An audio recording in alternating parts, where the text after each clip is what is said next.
The most dangerous lie is the one that makes you defend reality itself. Gaslighters do not just deny facts, they train your nervous system to doubt what you saw, heard, and felt.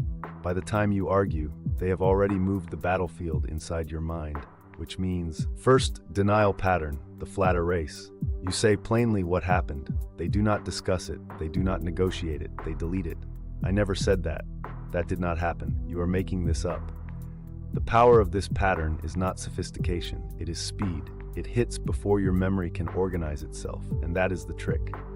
A clean denial sounds confident, but confidence is not truth. It is often just momentum. Watch the structure. A real disagreement usually contains friction, detail, and some effort to reconcile two versions of events. The flat erase contains none. It is a wall.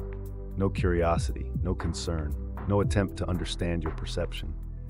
Their goal is not accuracy. Their goal is to make your certainty feel socially unacceptable. If you keep hearing variations of total erasure, you are not in a conversation. You are in a containment strategy. Look for the emotional signature. After the flat erase, you feel rushed, ashamed, and strangely alone. You start explaining harder. You start stacking evidence. You start speaking like a witness trying to survive a hostile courtroom. That reaction is the evidence. Healthy people may misremember. Manipulative people try to make memory itself look suspicious. The more they flatten the event, the more you should trust the shape of your own alarm. Second denial pattern, the shift. This one is more advanced and more dangerous because it looks almost reasonable. They do not deny the entire event. They deny the meaning, the tone, or the impact. You are too sensitive. I was joking. You took it the wrong way. Now the facts are still standing, but the floor underneath them has been pulled away. This is where gaslighting becomes elegant. They cannot safely erase what happened, so they rewrite what it means. They force you to argue about interpretation until the original harm disappears behind a fog of semantics. If you confront a cruel sentence, they focus on your reaction. If you expose a violation, they focus on your delivery. If you name disrespect, they accuse you of distortion. The subject changes from their behavior to your credibility. Here's the tell. If every confrontation ends with you defending your emotional response instead of their action, the conversation has been hijacked. Real accountability can tolerate your pain. Gaslighting cannot. It must convert your injury into your instability, because once they win that conversion, they no longer have to answer for what they did. Think about your own life. Who makes you spend the entire discussion proving that your pain is real instead of addressing why it happened? Third denial pattern, the counterfeit correction. This one arrives wearing the mask of reason. They say, "That is not what I meant," or "You misunderstood me," and sometimes they're even calm while doing it. But notice the move. They are not clarifying. They are replacing your reading of events with a version that protects them. The lie is not loud. It is surgical. This pattern is especially toxic because it can be mixed with partial truth. Yes, words can be misheard. Yes, people can miss nuance. But the counterfeit correction does something different. It repeatedly benefits only one person. Every correction makes them look thoughtful, and you look confused. Every revision makes you seem irrational for trusting the obvious meaning of what was said. The psychological trap is that you begin doubting your ability to interpret reality at all. That is the end game. Not winning one argument, not escaping one accusation. The end game is dependency. If you no longer trust your own read on the room, you will keep returning to them for confirmation, and they will become the authority that keeps rewriting the verdict. And this is the moment most people miss. Gaslighting rarely survives on one denial. It survives on a sequence.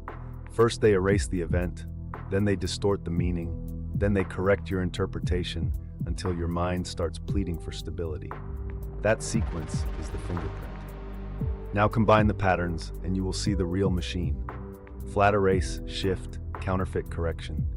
Delete the event, poison the meaning, replace the interpretation. If those three moves show up together, even in different orders, you are not dealing with a simple misunderstanding. You are dealing with reality management. The reason this works is because the human brain hates uncertainty more than it hates insult. A direct attack hurts, but it is clear. Gaslighting is worse because it is unclear. It leaves you with the exhausting job of proving the obvious, and the more exhausted you become, the easier you are to steer. Here is the field test. Ask one simple question. Does this person move toward clarity or away from it? A sincere person may be defensive at first, but they eventually want the truth to stabilize. A gaslighter moves in the opposite direction. They multiply ambiguity. They change definitions. They split hairs. They introduce side issues. They make resolution impossible because ambiguity is where their power lives. If clarity keeps collapsing around one person, trust the collapse. There is one final danger. Once you see the pattern, they may accuse you of being the manipulator. That is not proof you are wrong. It is often proof you are close. The liar under pressure does not usually confess. They reverse the spotlight. Now you are suddenly paranoid, controlling, or obsessed with winning. That reversal is meant to make you retreat from the evidence and surrender the frame. Do not argue every detail forever. That is how they trap you. Instead, track the pattern across time. Write down the exact words. Notice who keeps shifting. Notice who keeps denying the same category of facts. Notice whether your body tenses before they even speak. Your nervous system often knows before your language does. It remembers the history of distortion. And understand this clearly.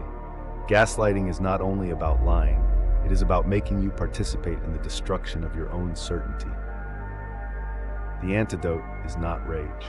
It is disciplined observation. The moment you can name the pattern in real time, the spell weakens. Because once a manipulation becomes visible, it stops feeling like reality and starts looking like a tactic. If this video exposed a pattern you have been living through, do not ignore it. Rewatch it. Compare the signs to the people around you. Then study the wider psychology of manipulation so you can spot the move before it lands.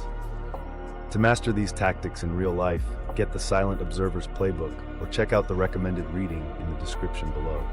Like and subscribe for more.